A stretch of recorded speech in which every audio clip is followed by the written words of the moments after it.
really can't count on the other one. Those people who experience early memory decline. And those good relationships, they don't have to be smooth all the time. Some of them were bickering day in, day out. But as long as they could really count on the other when the going get tough, those arguments didn't take a toll on their memory. Now, bringing back to my question. What does the scripture say about living in this world? So this was a scientific study I wanted to share. Does our pursuits in this world to be happier counts? Now think why God chose the Israelites to take away from Egypt to the promised land. Was it for blessing or was it for making them in distress or keeping them in distress? Why was Joseph led to a very higher position from what all he has gone through? Were Abraham and Sarah's earthly needs fulfilled?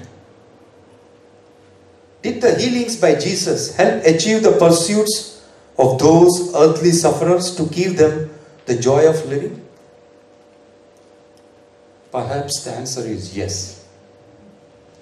So, my subject for today is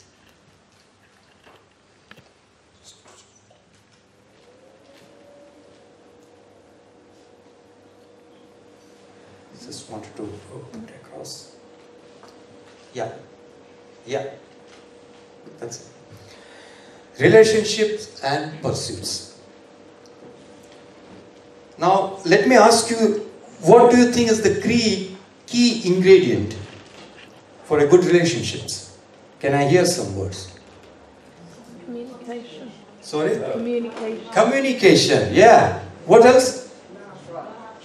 Love. Very good. Sorry? Patience. Commitment. Goodness me, you all know this. That's why we have problems. So what I have taken is, I have tried to put across it to 4 different zones. My way, it's not an exhaustive list, but it covers most of what you said. Because there is no a clear defined equation for a good relationship. But there are some tenets of relationship which we know needs to be there. So if I check it out, just a moment.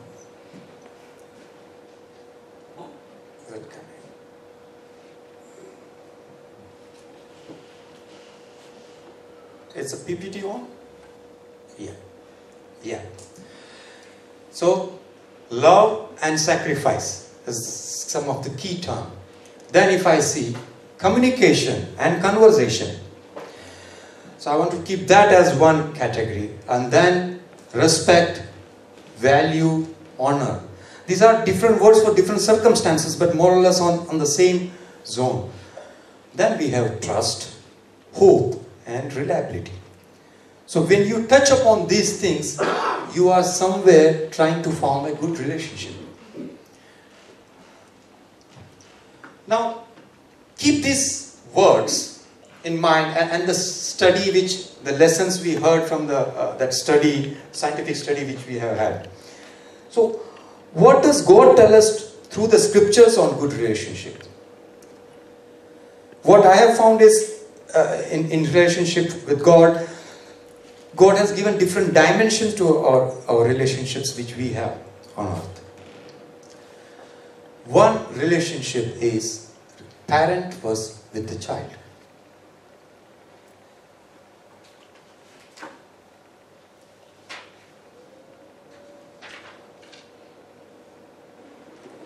What does Exodus? Sorry, it has gone back.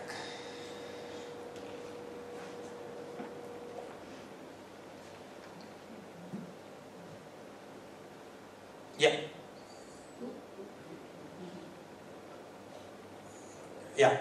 Exodus. Honor your father and your mother, that your days may be long in the land that the Lord your God is giving you. It's not talking about heaven. But there is a relationship. If you honor your father and mother, your days may be long. That's what the scripture says. Next one, if I see, Ephesians 6:1-3. It says, children, obey your parents to the Lord, that is right. Honor your father and mother. And there is a promise with it. And that promise is that it may go well with you, that you may live long in the land. This commandment has a promise with it. What does Colossians say? Colossians say, children, obey your parents in all things, for this is well pleasing unto the Lord. And father, provoke not your children to anger, lest they be discouraged. Here, it says, what is God pleased with? When children obey their parents, it's pleasing to God. So if you honor, what I have noticed, if you honor your father and mother in front of your children, when they grow up, they will honor you. And they will also pass on that lessons to their children. They need to know that we are there for them and each other in this, and thus the family establishes a stronger bond. You ought to nurture in them the respect for various relationships. The next dimension of the relationship which I saw in the scripture, relationship with friends and neighbors. What does Proverbs say? One who has unreliable friends soon comes to ruin. But there is one friend who sticks closer than a brother.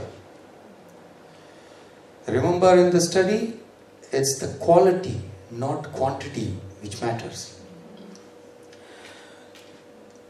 John 15:12-13 says, this is my commandment, that ye love one another as I have loved. Greater love hath no man than this, that a man lay down his life for his friends. Again we check here reliability. When you rely on others, you can rely on people. And then about neighbors. It says, love your neighbors as yourself. We know God has told us to build a social building, social networking around us.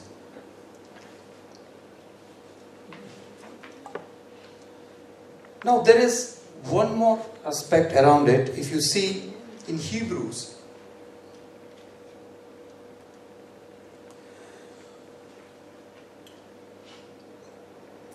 (10, 24, 25), and let us consider how we may spur one another towards love and good deeds, and not giving up meeting together, as some are in the habit of doing, but encouraging one another, and all the more you see the day approaching. It's telling us to have more conversation, meeting together, and love one another. Romans 12, 9-11, it says, let love be genuine, abhor what is evil, hold fast on what is good, love one another with brotherly affection, outdo one another in showing honor. Honor, respect, love to your friends, to your neighbors.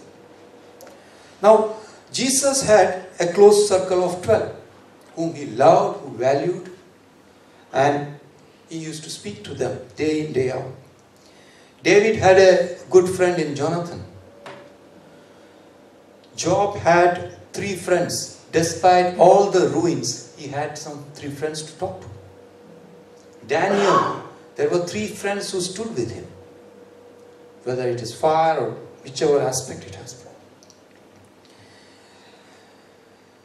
Be there for them in need. Friends help you to unwind yourself, open your concerns, share your views without being judged. And remember, you may have to put up with some relatives, but you can choose your friends. So be there for their need. There is an intangible net of bonds being established, which acts as an invisible protective gear. And you are valued amidst them. The third dimension of relationships